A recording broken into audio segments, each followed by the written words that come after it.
we want people to have a facilitation of their status. We do not want any violent protest, and that would be addressed for those who are acting violently. I do want to say two more things. One is, and I say this as a former party chair, when there is a gathering, a large gathering of people, the anarchists see it as an opportunity and they move in. So always have to be careful whether you see a burned car or a broken window or whatever it is. It may be the exuberance of the moment, but it may be the anarchist setting in. I heard one of the former police chiefs of Los Angeles speak about this on Sunday. Secondly, and you know this to be true, and I haven't seen it really reflected so much in the press, in a bipartisan way, on January 6th, with violence against the Constitution, against the Congress, and against the United States Capitol, we begged the President of the United States to send in the National Guard. He would not do it. Not only would he not do it, when law enforcement people were being harmed, some later died, he would not send it in when an insurrection that he incited was causing damage to those assigned to protect the Capitol and the Constitution that day, to accept the results of the Electoral College. That day, he didn't do it. He forgave those people. Now his people want to raise money for them, and yet, in a contra-constitutional way, he has sent the National Guard into California. Something is very wrong with this picture. Inconsistent in his actions, contrary to his own statement that he couldn't, of a year ago, that he couldn't send anyone in without the governor's consent, any place, and in violation of the Constitution. Thank you again, Mr. Gomez, for bringing us together. Thank you, Speaker Merida. Now, I'd like to introduce Nanette Barragan. Thank you. I'm Congressmember Nanette Barragan. I represent California's 44th District. I represent Paramount, California. Where on Saturday morning, the protest started. Where on Saturday morning, you had ICE agents beginning to stage what was believed to be an enforcement activity at the Home Depot lot across the street. They were going to look for people looking for work, not for criminals, but for people looking for work. Word got out, and protesters showed up to protest. Now, it started peacefully, and we saw the agents, the federal agents, the ICE agents, use tear gas, use pellets, and that, of course, inflamed the situation even more. I talked to the Sheriff's Department, who said they got a call around 10 a.m. They had no notice. They had no heads up. So they had to mobilize other officers before they could even respond. Now, we've seen an image of somebody who was violent that day, and we all condemn the violence, and those people should be prosecuted. We do not support that. But the peaceful protesters that were there, they were tear gassed, they had the pellets shot at them. That's not right, and that's not what this country is about. That evening on Saturday, around 8 p.m., I spoke to the Paramount Police Department, the sheriffs there, and the situation was mostly under control. There was a few people left. They had gotten the ICE agents out, and they had left the situation. What occurred was across the way in Compton, across from the bridge there, people started to show out. And we saw some of the evening crowd start doing things like property damage. And again, these are folks that we don't agree with and we condemn. The police department was very clear. We don't need help. We have this under control. And the sheriffs in Paramount got it under control. Overnight in Los Angeles, the LAPD got it under control as well and cleared out the situation. And then all of a sudden, the National Guard showed up. So we know this is intended to create chaos, to escalate the tensions, and those tensions have now risen. But we also saw yesterday peaceful protests and what that means. You don't see those images on the television because, as a reporter told me yesterday on television, nobody wants to cover a plane that lands safely. They want to cover the images of the violence, which is a small portion of downtown Los Angeles. So I just continue to reiterate that. Listen to the words of this administration. They're using words like insurrection. They're using words like invasion, because I believe this is their way to lay down the groundwork to try to have martial law and invoke the Insurrection Act. And I think that's a concern. And remember, this is an order not just for California, but for this entire country. And they can send people anywhere. And that is dangerous, it's wrong, and we'll continue to stand up and oppose it. Thank you. Next, Representative Mike Levin. Thank you, Jimmy. Good morning, everybody. For the past 6.5 years, I've had the great honor to represent our Marines and sailors on Camp Pendleton. And during my time in Congress, I've fought for them, I've fought for their families, I've fought for our veterans to ensure that our service members are the most prepared anywhere in the world. And through my work, I've had the privilege of meeting with so many Marines stationed right at Camp Pendleton and the surrounding communities. And I can tell you that none of them signed up for what the Trump administration is doing right now. Our Marines did not sign up to repress civilians. They didn't sign up to be used as pawns in a political agenda. The decision to deploy Marines to Los Angeles is an abuse of power. Full stop. The state of California, as has been said, neither requested the National Guard nor the Marines. The president sent them anyway. It's all about power. Let me be very clear, as my colleagues have said, we all support the right to peaceful protest. It's essential for a healthy democracy. We strongly condemn the agitators who are committing acts of violence. Their behavior is completely unacceptable. And they're giving people like Stephen Miller exactly the images that they want. And that makes it even easier to then pick a fight over political retribution. But by sending the Marines to Los Angeles, the president is fanning the flames of a very delicate situation. He wants the protests to spiral so he can crack down even further. I'll always support our service members. And the vast majority of Marines are not trained for this. They're training for non-lethal weapons and for crowd control and for civil disobedience. It's happening right now because they haven't had it before. It's a total of 4 days that they're training for this purpose. It's dangerous, and it threatens the very apolitical nature of our armed forces. Again, the president's sending Marines into a state that has not asked for their help, into a situation they're not trained for. I'm concerned this is not going to end well. We're going to continue to fight back against it in every way that we can. Thank you, Jimmy. Thank you, Mike. Now, another member from the LA area, Luz Rivas. Thank you, Congressman Gomez and my California colleagues. What Congressman Gomez, Torres, Correa, and I saw on Saturday and experienced while we visited the detention center in downtown Los Angeles was a stain on the values and on our country. Our communities are living in fear, and what they experienced this weekend was a crisis manufactured by Trump. It was unfortunate to watch what was happening. We were not let in. We were not allowed to fulfill our duty as Congress members to conduct oversight visits. And we met many families there that were, and attorneys of the detainees attempting to go in.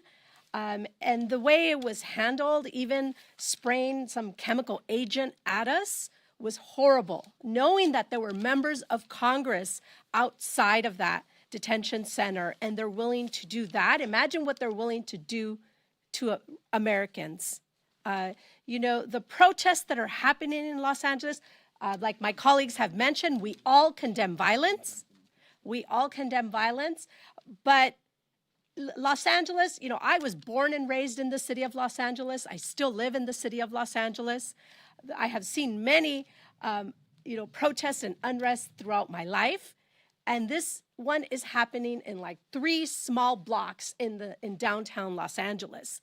The images that we see on the media, of course, unfortunately, are people that are hijacking this for their own cause, but for the most part have been peaceful. The law enforcement of Los Angeles can handle this. There was no need to call in the National Guard, and I support the governor in his request to rescind that today. So I join my colleagues to condemn what is happening and to support Californians and Los Angeles. Thank you. Thank you. Since we're running out of time in the room, I want to start taking some questions if people have it, and then some of the members who haven't spoke will be able to jump in and answer some of those questions. Go ahead.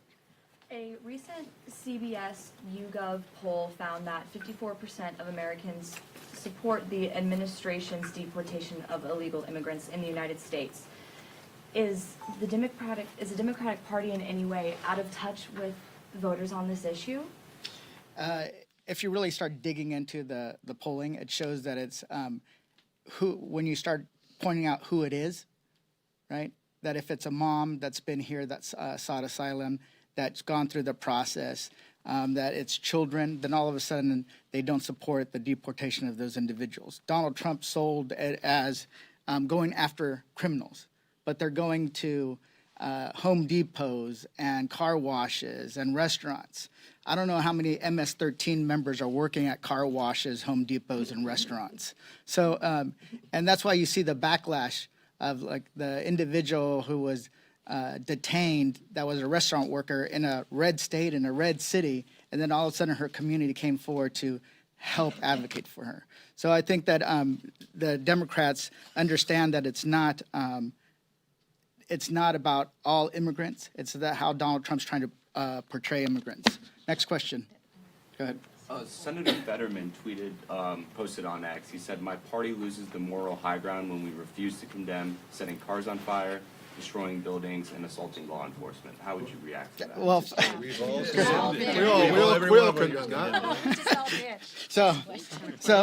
go ahead. I wanted to ask, I know you touched on this a little bit, some of you, but the president joking about arresting Governor Newsom. I don't think that was a joke. It wasn't a joke.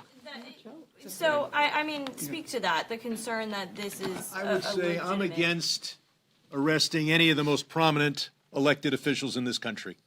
But if you're going to elect a prominent elected official, start with the one with 34 felony convictions.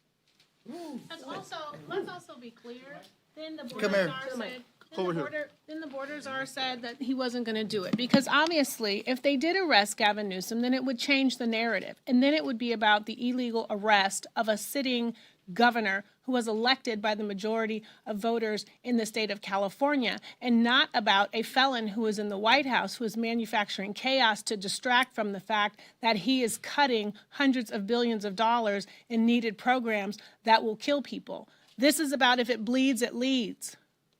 So he has created and manufactured violence so that he can have a show on the television. But other people, older people, folks who are disabled, young people are going to be bleeding when Medicaid gets cut, when people are evicted from their homes.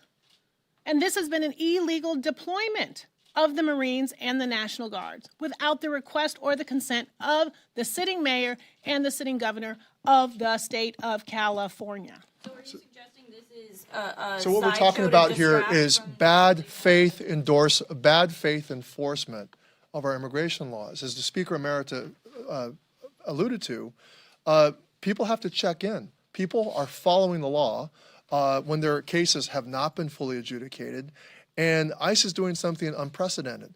They are arresting and deporting people who are following the law.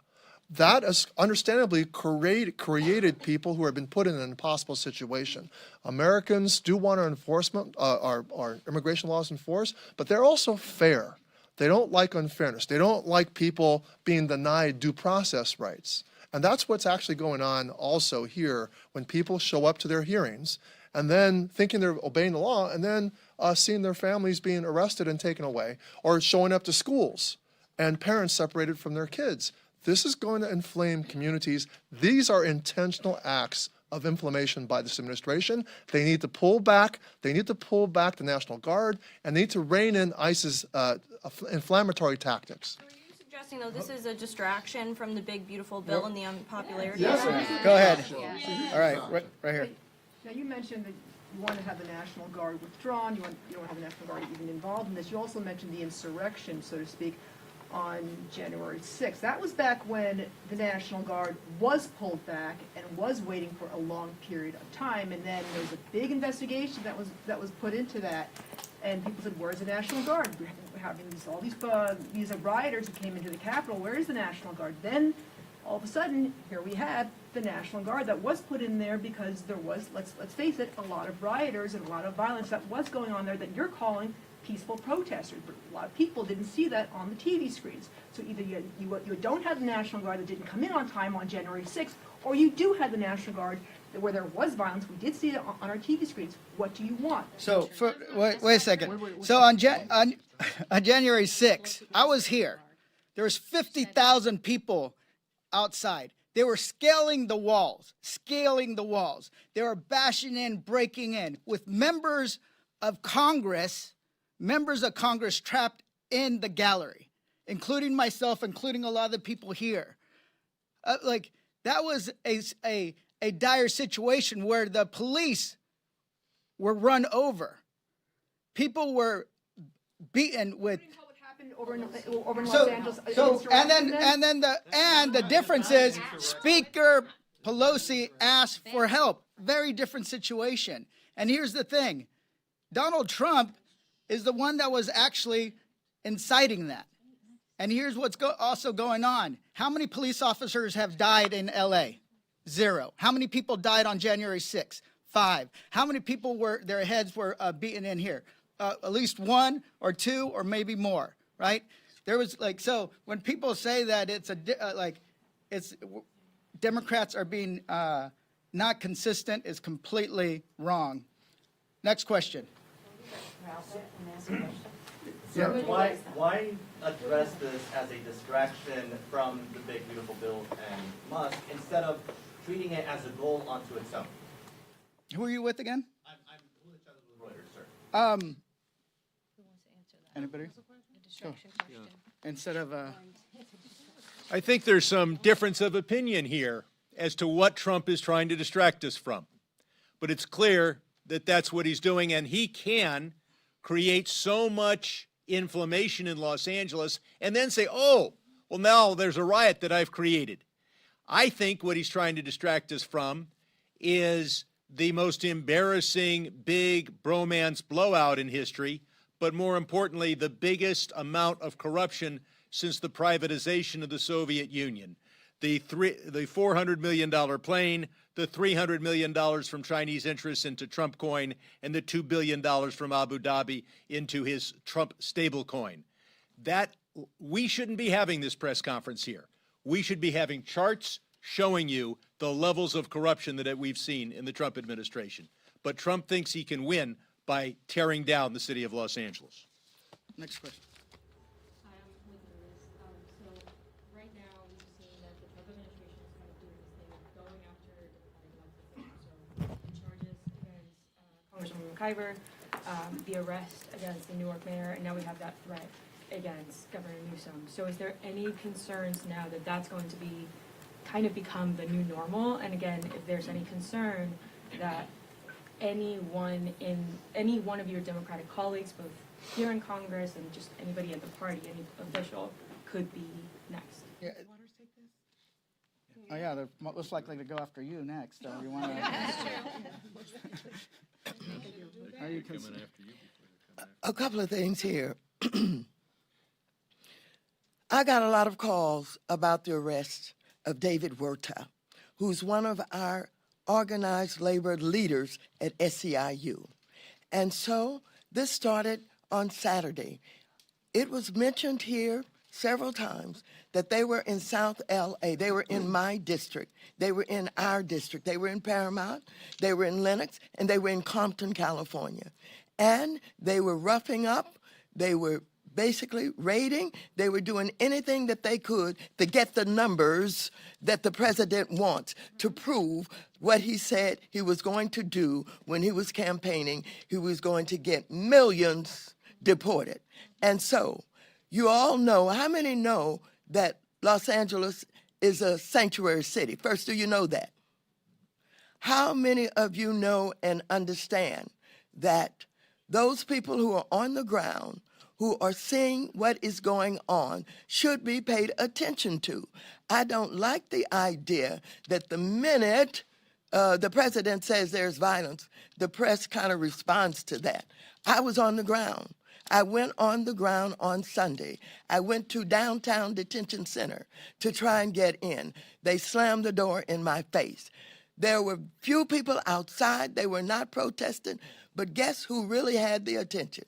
It was the National Guard, armed with huge, look like AK-47, huge weapons pointed at the people on the sidewalk who were barely protesting at all. And so the first thing you got to get it in your heads is you cannot believe what the president is telling you. You've got to understand that he's a liar, that he cannot be trusted, that he wants to get the numbers. He wants to show MAGA crowd that he's in fact getting the numbers he promised he was going to get to deport people out of the country. Now, if you're not careful in the way that you analyze this and you see this, you're going to not understand when martial law is called. You know what is about to happen? I'll tell you what is about to happen. The National Guard is the first call out. The Marines, the second call out. Doesn't that cause you to wonder, why are we getting all of these armed forces out when the protests and even those who were out of step with what we are advocating, peaceful protest, did not create any violence? Nobody was shot, nobody was killed. Get it in your head. And so when martial law is called, what are you going to say? I missed the point. Don't miss the point, you all. Don't think that somehow, because they called out the National Guard, there was violence. There was no violence. I was on the street. I know. And I went from downtown detention back out into the community, talking to people what happened in Paramount, what happened in Compton, what happened in Inglewood. So, first of all, get it straight. And don't just rely on what you're being told or the few incidents that you saw. He's provoking. He's trying to make sure that he gets people angry. People are worried about separation of families, children from their mothers and their fathers, etc. And of course, we always have to be careful that they're not agent provocateurs that we've learned about historically that's in the middle of all of this, trying to make sure that they create violence. We are not creating violence. We don't have any outpouring of violence. We are saying we want peaceful protest. The Constitution guarantees that. Stop this lying president from what he's doing and getting into your heads and get it straight. Thank you. And so adding on to it, the arresting of a member of Congress, threatening to arrest an individual is all part of a pattern of a president that is outside the bounds of the law. You know, when it comes to the elected officials, when it comes to attacking the courts, trying to impeach judges, ignoring court orders, sending in the military, nationalizing or federalizing the National Guard. That is the dark path that we are talking about. That is the path we are on, where he will end up in a place where he ends up calling martial law, unless the American people see that what's going on in California is an excuse to test the bounds of his authority or break those bounds completely. Jimmy, just to back up what Maxine's saying, so we received a briefing from the general who commands our National Guard. I asked him in that briefing, is there any coordination between the now federalized National Guard and Los Angeles and state officials? he was at pains to say he didn't see any. Of the 2,000, that's the number you're throwing out there. That's the big dramatic number. 2,000 National Guard nationalized. Do you know how much? Do you know how many that our general reported actually being used?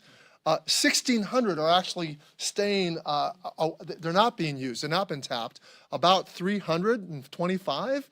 3 different locations, 50 guard at a time at each location, being replaced after 12-hour shifts. 150 people.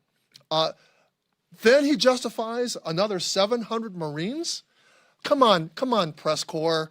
Ask your questions. Right. Get the reporting straight. Right. You're reporting 2,000 sent to California, 700 Marines. This is ridiculous. This is nothing. This is much ado about nothing that this president's created. It's all a sham.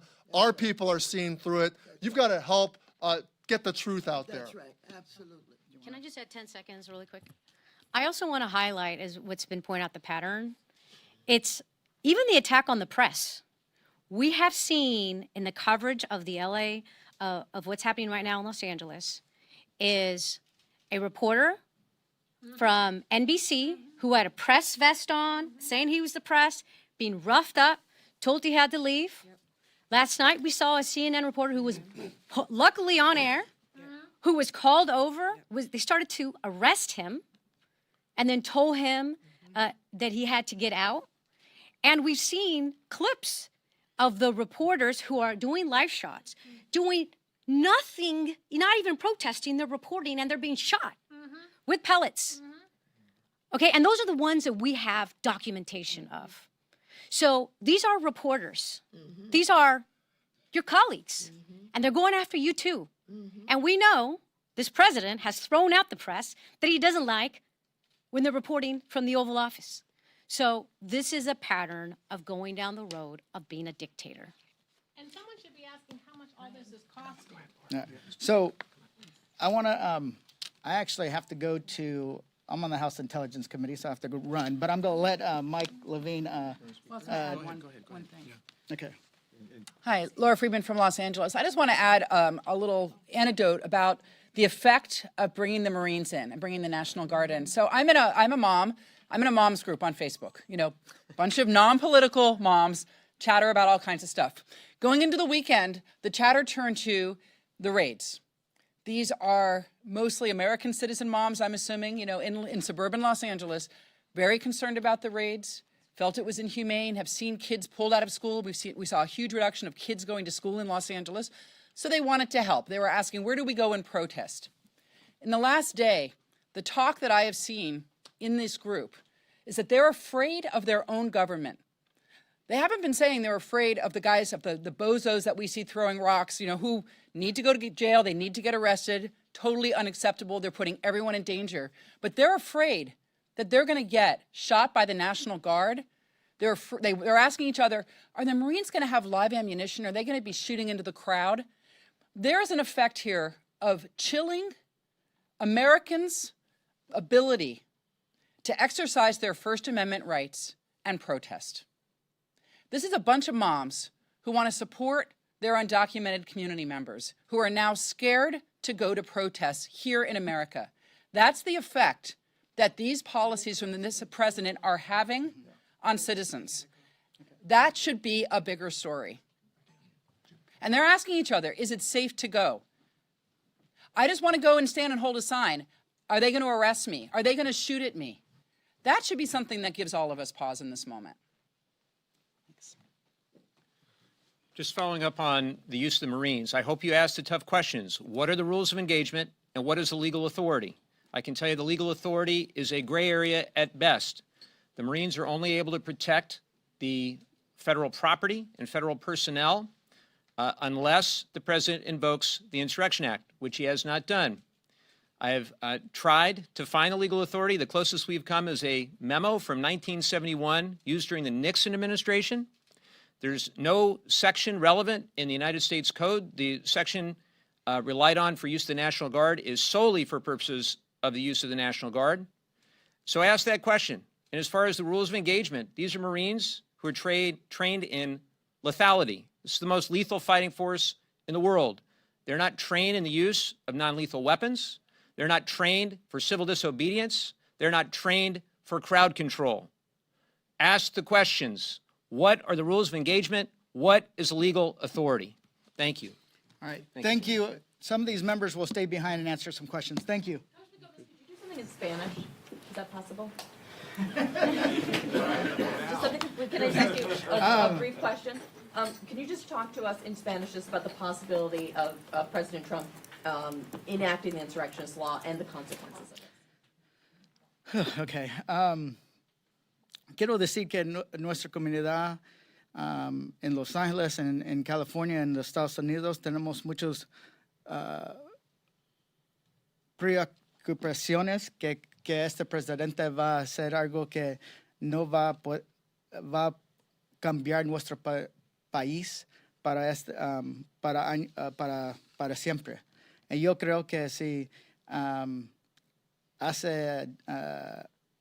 va a usar el Insurrection Act, eso va a hacer mucho daño a nuestra comunidad, pero va a hacer mucho daño a nuestro país, a nuestra democracia, va a hacer mucho daño a nuestro gobierno, porque gente va a creer que este país ya no es un democracia, es un país que es de una persona, y eso es Donald Trump.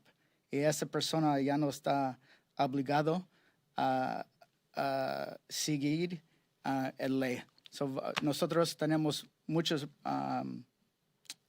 estamos preocupados con esto, pero vamos a luchar cada día que nuestra comunidad, para el país, sabe qué está pasando. Gracias. Thank you. All right. Good. Sounds good.